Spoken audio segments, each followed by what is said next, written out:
Hey Owls, it's Julia Prendergast here. Welcome back to Season 2 of the Student Affairs Spotlight podcast. Today's guest, we have Dr. Larry Faerman, Vice President of Student Affairs, and we have Dr. Laura Dipasquale, Director of Counseling and Psychological Services. Thank you both for being on here today. Thanks for having us, Julia.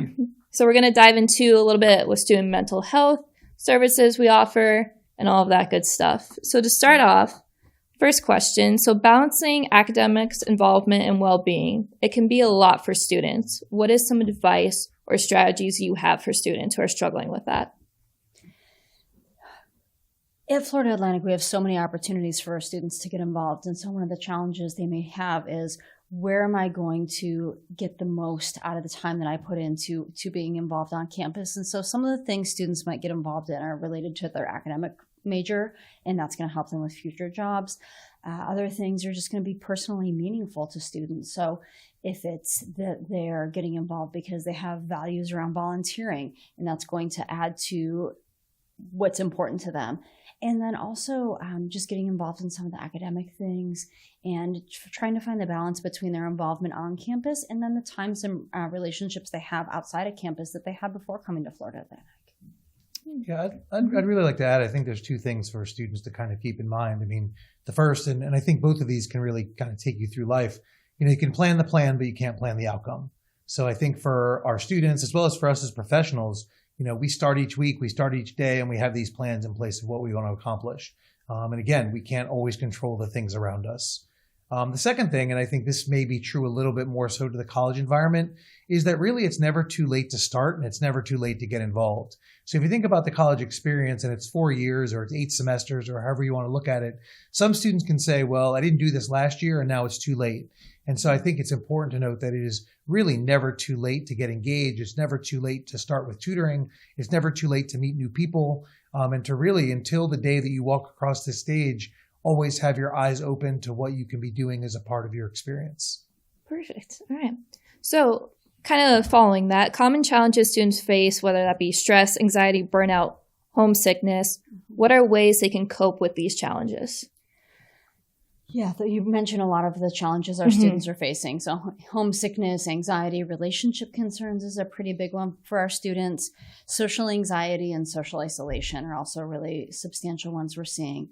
And so it's hard to give one general response of how you can manage these challenges because they are so varied, and each student's experience of them is also varied. We have some students with pretty significant levels of social anxiety, and so they may need to go to therapy to be able to work through that before they can take advantage of some of the opportunities to get involved on campus. Or we have other students that may just need a little nudge from perhaps a student affairs professional, or maybe need to be presented with an opportunity to get involved.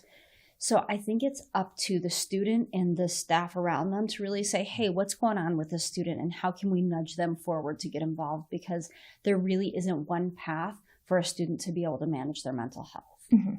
Yeah, and Laura, you might have some thoughts on this, but you know, I think that the positive about coming to college today and the technologies that are available are that we're able to keep our home networks kind of intact, but also make new networks here at college.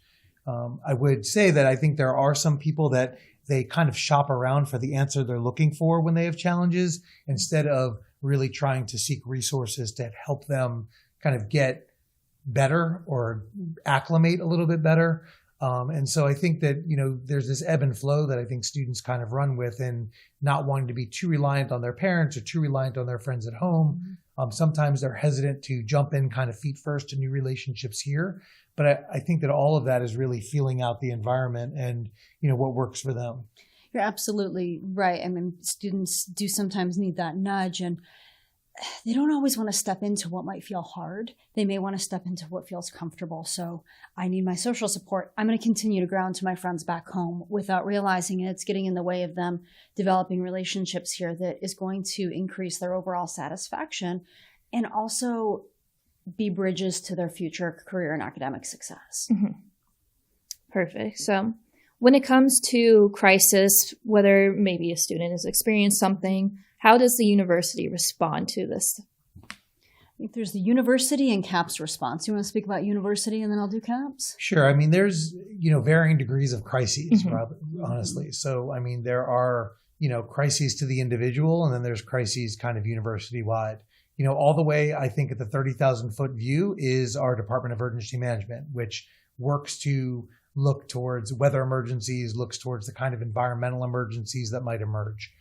We have a police response, to various emergencies that respond. And so when the police are engaged, we do have community policing here at Florida Atlantic. So their first inclination isn't to, arrest. Their first inclination is either to bring people to CAPS if there is an issue that has resulted in mental health, or if it's not necessarily mental health at its core and it's really based upon maybe a violation of the student code of conduct, they're going to try to veer towards a referral to the Dean of Students office. I think regardless of the referral point, though, and I think this is important for students to understand, is that every interaction is an opportunity to create relationships. And I think that all of our offices on campus are engaged and invested in following up with the student. We understand that, students are going to be here, they're going to experiment, things are going to happen. We try our absolute hardest to ensure that we're getting students prepared for what's next and not a blemish on their record that's going to limit them moving forward. But we do have a community of practitioners here, whether in student health, whether in CAPS. Again, I talked about the university police, the Dean of Students office, student activities, even faculty members that are all really here to help to support and uplift the student so that hopefully a crisis moment is resolved as opposed to it being a defining factor in somebody's future. And you mentioned kind of the broader university resources. I'll speak to some of the resources specific within CAPS. So any student is able to come to CAPS between 8 and 5, where our doors are always open, and be seen by a clinician within an hour. So we have walk-in crisis services available after 5 o'clock, and on weekends when the office is closed, we have an emergency after-hours provider that's on call. So students can always call our main number to CAPS and speak with a clinician. So when a student comes in and sees someone in CAPS for a crisis session, we're going to evaluate risk, we're going to evaluate what's going on with them, and then really game plan with them to get them the help that they need in that moment. So it's pretty rapid support that a student's going to get. Our goal in those crisis sessions is to get them to a better place in that moment so we can then get them looped into more like long-term what they need. So we're not just jumping from one crisis to the next crisis to the next. Yeah, and I think it is, again, if we go back to kind of defining crisis, and Dr. Dipasquale kind of mentioned this, there are crises of, I'm trying to figure out what I want to do with my life. There are crises of, I failed this test. There are crises of, I failed this class. And then there's crises that happen to our students external to the university. And I think for some of our students, they may foresee that their issues at home aren't necessarily something that we would help them work with at Florida Atlantic. But when we take a look at our student and they come to us, we are looking at the whole student. CAPS is one outlet. We also have some online programs that CAPS supports. We have Owls Care Health Promotion. And so I think for some of our students, they may need to ease into a relationship with a therapist. Some students may not need a relationship with a therapist, but a lot of that is them being able to help to take a look at what they're bringing to the table and what their past experiences are, and ultimately what they need and what we can offer. Larry mentioned, or Dr. Faerman, you mentioned that so many students may be hesitant to come in with what's going on for them at home. And that the majority of what we're actually seeing within CAPS is issues outside of school. Certainly what's happening outside is impacting their academic performance, but most students aren't coming to us for multiple therapy sessions to discuss stress about a class. There's other factors that are increasing the stress they're experiencing in a class, and we've got great clinicians within CAPS to be able to contextually understand what's going on and help, not just to put a Band-Aid on the problem, but so the problem doesn't keep reoccurring. And I would say also, I think for some of our students, they see that now today that they should know what they're going to do when they graduate. And I think there's stressors that some of our students face because maybe everybody in their peer group knows exactly what they're going to do once they graduate, or they've landed that internship, or they already have a job set up. And so I think that it's important to know that there are a number of resources on campus that, that CAPS then refers to. So that, and that's where I think that CAPS is that safe space, that protected space where people can, let their hair down, that they don't have to worry about being judged. And then they can be referred out to any number of services on campus that can help them, with whatever challenges they're facing. And speaking of students who may be in their head thinking, oh, I don't have enough time, my friends know what they're doing, what are some mental health trends that you see going around lately that may help students cope with them? The economy is a little bit challenging right now, and that's certainly a challenge that students are facing as they're getting close to their junior, senior year, thinking, what am I going to do after this? I've been amazed in the past several years to see how many students are getting creative with their careers, given opportunities with social media, and students have been able to find something that maybe fits who they are, and that's a huge positive.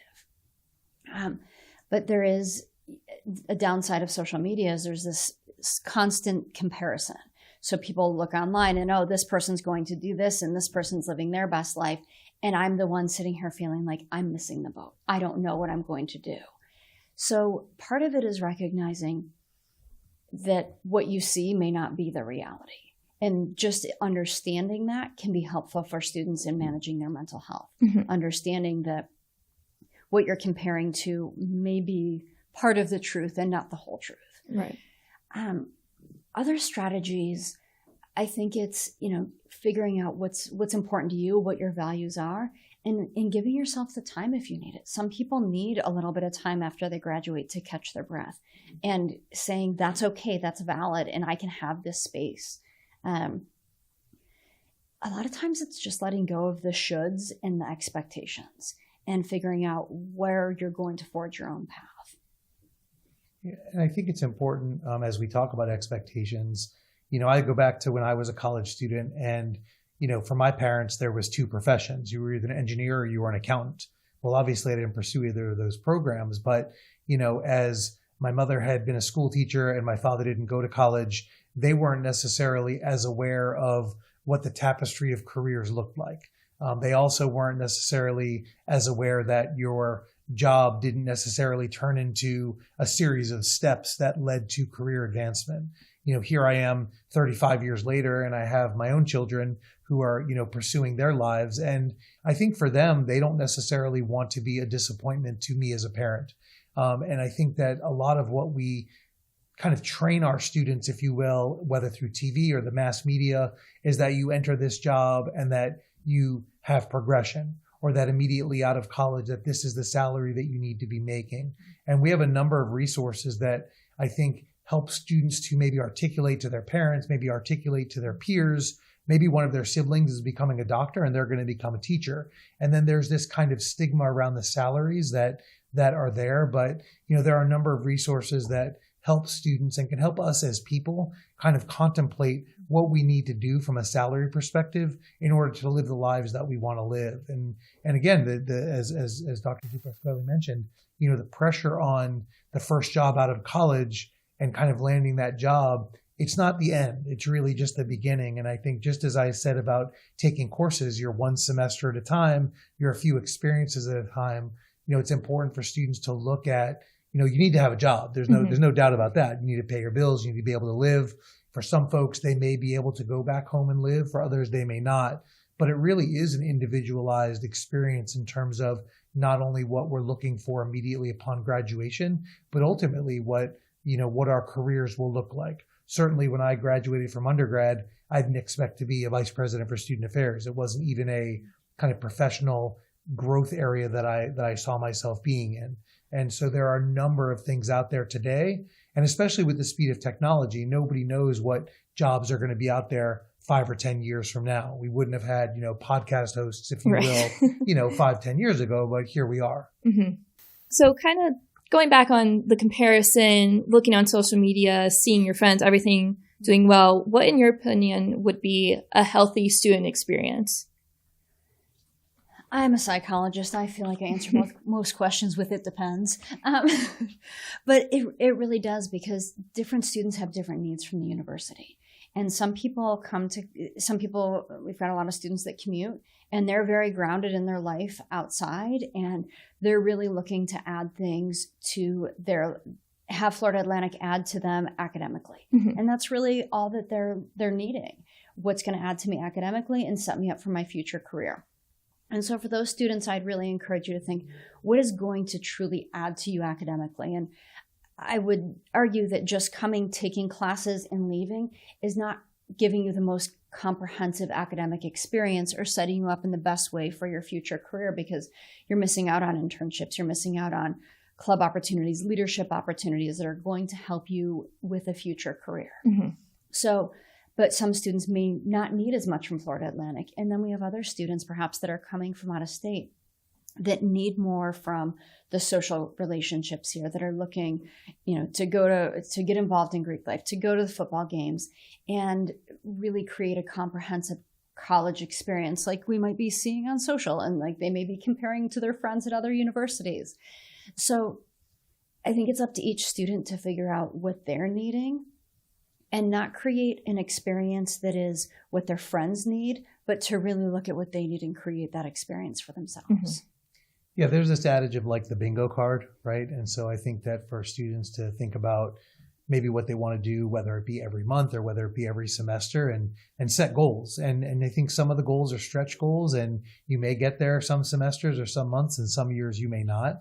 But ultimately, to think about vocationally what is going to be added to, socially what's going to be added to, maybe from the perspective of health and wellness, maybe from the perspective of trying something new and taking risks. And so I think that there's this continuum of something that's super safe that that you're going to be good at and you're going to be successful at, but also something in the realm of stretching yourself to be, more than you thought you could be, because I think that helps you to build confidence as you move forward as well. Mm-hmm. I really agree with that stretching. And as a psychologist, we don't change unless we do hard things.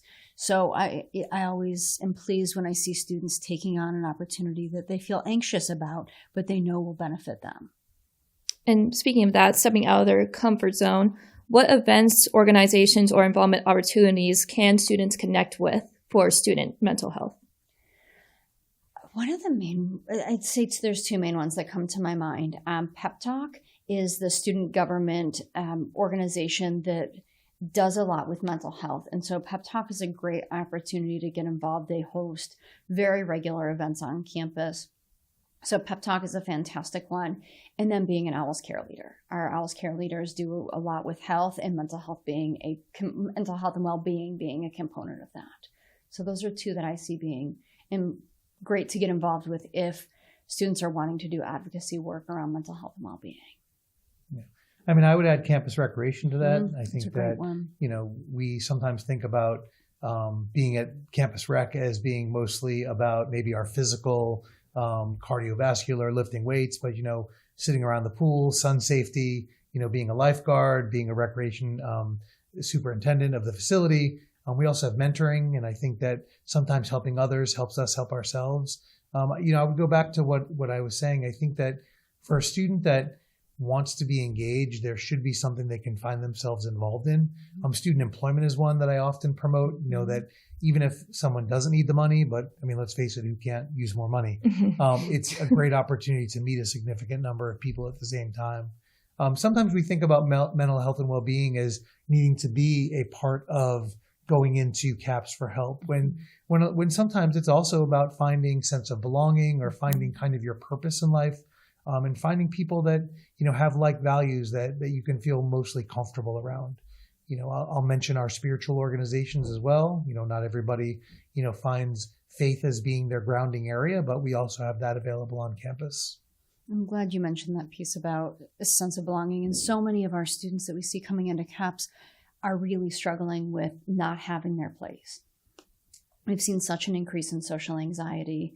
Students in general have a very hard time talking face to face with other students. It's so much easier when it's on a screen, removed from that in-person conversation. And so being able to find their place on campus really helps push them in their mental health and well-being to work through some of that social anxiety, and also develop relationships that could be very impactful for them. Perfect. And one last question for the both of you. Health and Wellness Day is coming up. What can students expect on that day? Well, I mean, I think it's really, we planned it as such, so it would be about 6 to 7 weeks into the semester. Students start college, especially as a first-year student, you have your thoughts about maybe what your life is going to be, maybe what your habits are going to be. Maybe you're going to go to the gym every day, or maybe you're going to say, I've had enough being in the gym. The dining hall is different. And so I think what we're really hoping to promote is, A, you heard a lot of information orientation. You may not have retained all of that. B, you may have had some expectations about what your life was going to be like when you started here, and it's a way to kind of reset and see how you move forward. Or it's just another opportunity to become engaged. I think that's really, for me in my mindset, I'm not being a direct service delivery provider, but yeah, that day, it's about resetting. It's about, people maybe have developed some habits that are not the healthiest or the best in them sustaining long-term success at Florida Atlantic throughout the semester and the year. So a reminder of resources, as well as just an opportunity to get involved. So during the day, it's on September 30th, and we're going to be activated really all around campus. So we've got some unique things happening in Campus Rec, in Dean of Students' office, Alice Care Health Promotion, and within CAPS, as well as some other offices on campus. So keep an eye out for the calendar of events that's going to come out on that day. And we really just want to create a message and awareness around taking care of yourself, your mental health, your well-being, your physical health, so you can be your best self and your most successful that you can be here. Perfect. Yeah, I mean, I think when I think about health and well-being, especially here on our campus, hopefully it's natural to us as much as it is that we need to breathe or that we need to sleep. And so, we do live in paradise, right? So there's always the opportunity to be outside and enjoy the sun. Of course, with considering sun safety as well. There's the opportunity to be kind of out with nature. We have the campus recreation offerings. We have a student health center. We have CAPS. We didn't speak much about the relaxation room, but I don't know if you want to talk about that. But, I think that we're all kind of working on ourselves in any way that we can. And so, our bodies are machines, and, we want to make sure that we are being at our best selves, not only from the perspective of our schoolwork, but also of the service delivery that we're providing as professionals, and really how we operate in the world. So there are we'll call them the direct services that we find, but there's some indirect services. And I don't know if you want to talk about the relaxation. Yeah, I can say, I'm actually going to go even more broad and speak about CAPS stepped care model. So as Dr. Faerman had previously said, not everybody needs individual therapy at CAPS. And there's a lot of campus resources that we have that are going to kind of be preemptive before somebody would get to a point of perhaps needing resources or needing therapy at CAPS. So, some of the Alice Care resources are preventative. Campus Rec can be a great preventative resource. And then within CAPS, we have a relaxation room, and in there we have massage chairs, and we're going to be launching some virtual reality headsets in that space. You do not need to be a client of CAPS in order to use that space, but we do ask that students go online and create an appointment with about 24 hours out so we can kind of control the flow going into that space. So students can make an appointment, go in and reserve a massage chair for about 30 minutes. And that's been really valuable for students. They're finding it helpful to recharge. So that's one of our non-clinical services that we offer. We also do a lot of outreach and tabling. And in addition to our crisis services and our individual therapy, we also do a lot of group therapy within CAPS. And as I was saying, not everyone needs individual therapy. And I also said that, change comes when we do hard things. And oftentimes students come into CAPS not wanting to do group therapy, but that ultimately being the thing that's going to facilitate the most change for them, because being vulnerable with their peers is hard. Mm-hmm. And that often is the barrier to them having the meaningful relationships that they're wanting to have on campus. So, we're not just individual therapy within CAPS. We do have our relaxation room. We also have WellTrack Boost, which is an online platform that students can download from the App Store, log in with their FAU credentials, and it's got kind of some skills to learn about depression, anxiety, time management, relationships, as well as some meditation pieces. And sorry. Yeah, I think that those points are important, because I know that in talking to students, many times they may think, well, I don't know if therapy is for me. Mm-hmm. Or on the other hand, they think that therapy is their only option. Right. So I think that the range of services that we offer at the university, helps to meet students where they are.